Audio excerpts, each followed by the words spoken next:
Assalamualaikum warahmatullahi wabarakatuh. Waalaikumsalam warahmatullahi wabarakatuh.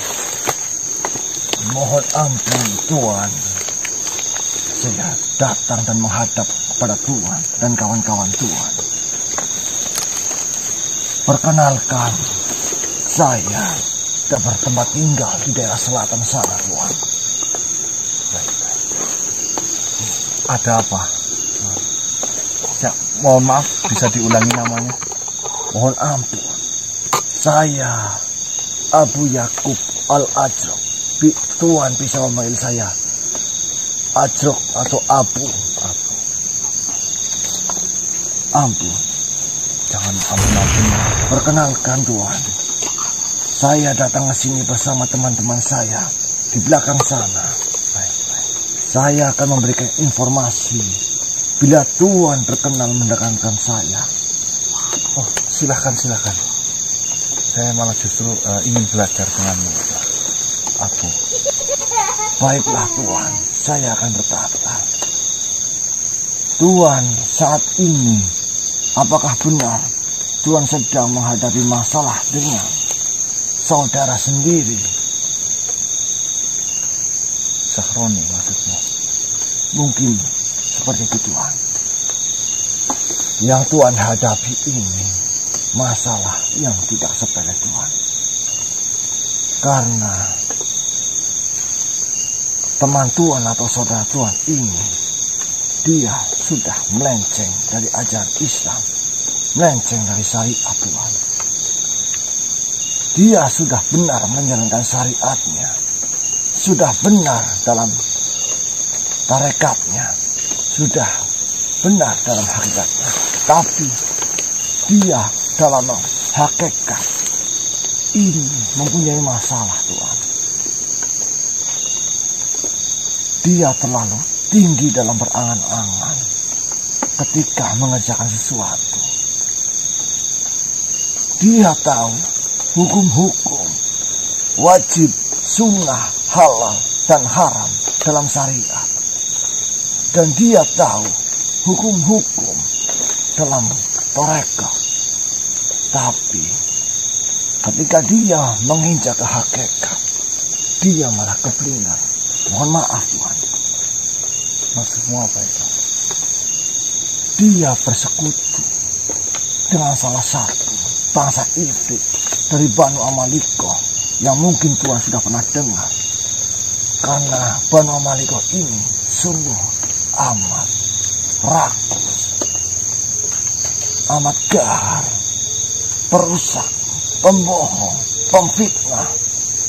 Mungkin dalam hakikatnya saudara Tuan ini terlalu banyak menghayal sehingga diiming-iming oleh bangsa itu hal-hal yang tidak baik Tuan.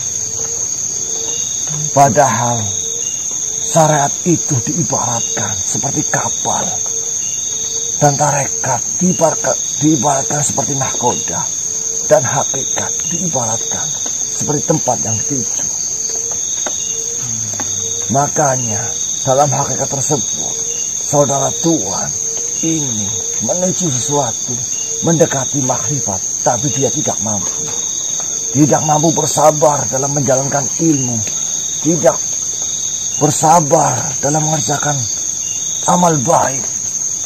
Ingin instan, ingin cepat kaya, ingin sakti. Yang terpenting Tuan, mohon maaf, bahwasanya saudara Tuan ini, dia memegang tolasim 4 mandal malaikat Tuan. Tolasim. Apa itu tolasim? Tolasim adalah garis tangan atau tulisan tangan dengan bentuk pola rajah Tuan. Di dalamnya mengandung rumus-rumus, tulisan-tulisan yang mengandung energi. Di situ tertera tulisan dalam perjanjian, ada asma-asma tertentu yang dilukis dan diamalkan di situ. Kenapa disebut tolasim 4 mandal malaikat? Karena setiap sudut dari tolasim tersebut dalam raja menggunakan nama malaikat-malaikat Jibril, Mikail, Israel. Mohon maaf Tuhan. Akan saya jelaskan lagi. Dalam Thalasim ini juga dibuat melalui ilmu falak. Dibuat tidak sembarangan. Dibuat dalam jam-jam tertentu. Dibuat dari hal-hal tertentu. Dengan media-media tertentu. Thalasim ini terselesaikan. Ketika mohon ampun, gerhana bulan kemarin Tuhan. Jadi kemarin ada gerhana bulan itu selesainya itu. Benar Tuhan. Dia sudah bersekutu dengan iblis bersama Banu Amalikoh. Di belakang Banu Amalikoh ini ada Maimun, ada Malak. Saya dari golongan Banu Kuas dan rekan-rekan saya dari Banu Toyarun dan Banu Nu'man tidak bisa berbuat banyak Tuhan, karena kawan Tuhan memegang Thalasim 4 mandal malaikat. Astagfirullah. Berarti Kang Sahroni ini memegang, bisa dikatakan pusaka ya? Benar Tuhan. Pusaka ini dulu diajarkan oleh Syekh Asif bin Barkoya, wazirnya Nabi Sulaiman atau menterinya Nabi Sulaiman. Dituangkan dalam suatu kitab dan dia mempelajarinya sendiri, tapi dibuat untuk kejahatan Tuhan. Maka dari itu saya mohon kepada Tuhan, sadarkanlah saudara Tuhan, karena sudah jadi kewajiban Tuhan sesama manusia untuk mengingatkan sesamanya. Jadi sebelumnya saya minta maaf Tuan Abu. Jangan panggil saya Tuan Abu, terlalu berat buat saya Tuhan. Jadi kemarin si Sahroni ini mempunyai sebuah energi yang sangat luar biasa, yang sangat sulit untuk dikalahkan. Apakah kau mempunyai cara tersendiri untuk mengalahkan si Sahroni itu? Saya ada Tuhan, untuk pembentengan diri. Biar nanti saya tuliskan suatu mandal atau wafak untuk Tuhan. Jikalau sekarang Tuhan tidak membawa kertas, mungkin besok atau lain kali saya datang lagi. Mandal atau wafak apa itu? Wafak menurut Islam ada beberapa yang bilang ini adalah azimat. Tapi dalam hikmah wafak atau mandal ini dibuat untuk media saja Tuhan. Diibaratkan seperti pisau. Kita membuat pisau tujuannya untuk apa? Jika kita membuat pisau tujuannya untuk disembah, maka itu salah atau dibuat kejahatan. Sama halnya dengan Thalasim dan wafak atau sebagainya. Jika kita dibuat untuk keperluan kebaikan, maka hukumnya tidak apa-apa. Saya buatkan wafak itu untuk menjaga Tuhan dan untuk melemahkan ilmu dari saudara Tuhan. Mohon ampun, saya tahu Tuhan sendiri tidak pernah memakai hal-hal seperti itu. Tapi mungkin dalam keadaan seperti ini, Tuhan bisa menggunakan ini. Dan ini juga dianjurkan oleh orang-orang terdahulu. Bagaimana Tuhan? Ataukah Tuhan mau menerimanya? Saya belum pernah mencoba hal-hal seperti itu. Baik Tuhan, mohon ampun jika salah. Saya dalam berucap dan memberikan hal yang belum Tuhan tahu. Mohon ampun. Berarti Thalasim itu dalam bentuk tulisan raja seperti itu. Benar Tuhan. Disimpan di mana? Bisa disimpan dalam kantung. Benar Tuhan. Dalam Thalasim itu terdapat huruf hijaiyah. Huruf hijaiyah itu memiliki kodamnya masing-masing Tuhan. Contohnya? Dalam huruf alif, dia menyimpan suatu kodam. Jangan salah dulu tanda. Kodam itu adalah pendamping. Kodam berasal dari bahasa Arab, yaitu kadam, yang artinya pembantu. Bukan berarti setiap jin itu bisa menjadi kadam, karena pada dasarnya jin itu memiliki alamnya sendiri dan sama dengan hal manusia. Jadi jika orang-orang banyak luaran sana yang bilang saya mempunyai kodam, saya mempunyai ini, jangan terlalu percaya dulu Tuhan, karena sangat sulit. Bangsa kami itu bisa berteman dengan manusia jikalau manusia tersebut hatinya bersih, hatinya suci, pikirannya jernih. Insya Allah kita mau berteman dengan manusia.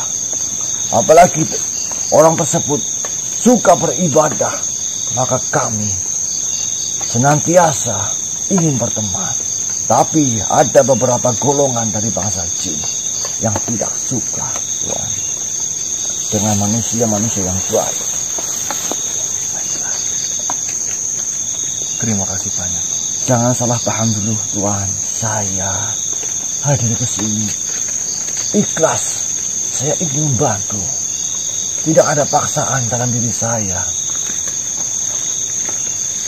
Sekali lagi, Tuhan, teman Tuhan, saya mohon, jangan sekali-sekali bangsa kami dikambing hitamkan. Ya, karena sudah banyak saya mendengar katanya manusia selalu mengkambing hitamkan bangsa kami. Manusia sakit, dibilangnya ulah bangsa kami. Manusia kecelakaan, ulah bangsa kami. Adanya bencana, ulah bangsa kami. Padahal pada hakikatnya yang namanya bencana itu ulah manusianya sendiri. Jika salah satu dari manusia berbuat dosa, maka imbasnya bisa ke semuanya. Ingatlah Tuhan, waktu zaman Nabi Lut, pada kaum-kaum yang Sodom, kaum tersebut dilaknat, hancurkanlah gunungnya. Lalu kaum Nabi Lut itu ditimpa oleh gunung dan bebatuan. Mungkin saya berpesan pada teman-teman Tuhan, jangan sekali-sekali berbuat dosa atau yang dilarang agama, karena nanti imbasnya bukan ke kalian saja, tapi ke seluruh masyarakat yang ada di sekitar kalian. Mohon ampun Tuhan, jika saya lancang terlalu banyak bicara. Justru saya sangat menghargai kamu. Kamu memberikan sebuah pengalaman yang belum pernah saya temukan. Darimu malah saya banyak belajar. Ini seperti ilmu pengetahuan yang luar biasa yang tidak saya dapatkan di mana-mana, kecuali dengar langsung dari. Ampun Tuhan, saya memberitahukan ini karena saya wajib memberitahukan kepada orang yang belum tahu. Mudah-mudahan perkataan saya menjadi amal jariah saya, Tuhan. Amin. Dan sebaliknya, perbuatan Tuhan yang baik, ingin menolong sesama, menjadikan Tuhan menambah pahala yang tak terhingga. Saya doakan dari kejauhan, walau kita berbeda alam. Karena dalam turunnya Al-Quran, bangsa jin juga mendengarkannya, Tuhan. Walaupun saya dan golongan saya diciptakan terlebih dahulu, tapi Tuhan menciptakan manusia untuk disembah, maka dari golongan jin kami suka ikut menyembah. Bolehkah saya bercerita lagi, Tuhan? Silakan. Mohon ampun. Saya akan sedikit menceritakan tentang sejarahnya iblis, Tuhan. Iblis sebenarnya awalnya adalah malaikat, ya, yang bernama Azazil. Ya, saya pernah mendengar. iblis memimpin 3.400 malaikat. Iblis meminta kepada Allah, ya Allah, saya turunkanlah di langit ke-7. Maka Allah menurunkannya iblis di langit ke-7 untuk beribadah. Tapi iblis kurang puas. Maka iblis meminta lagi kepada Tuhannya, ya Allah, turunkanlah saya ke langit ke-6 agar saya lebih bisa beribadah kepadamu. Maka Allah memerintahkan iblis untuk turun. Kemudian iblis minta lagi sampai ke langit yang pertama.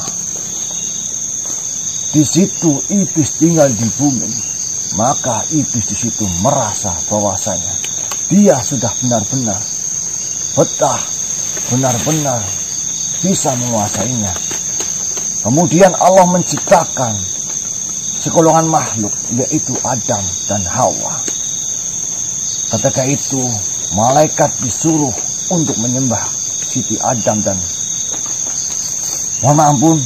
Siti Hawa dan Adam. Maka iblis memalingkan muka.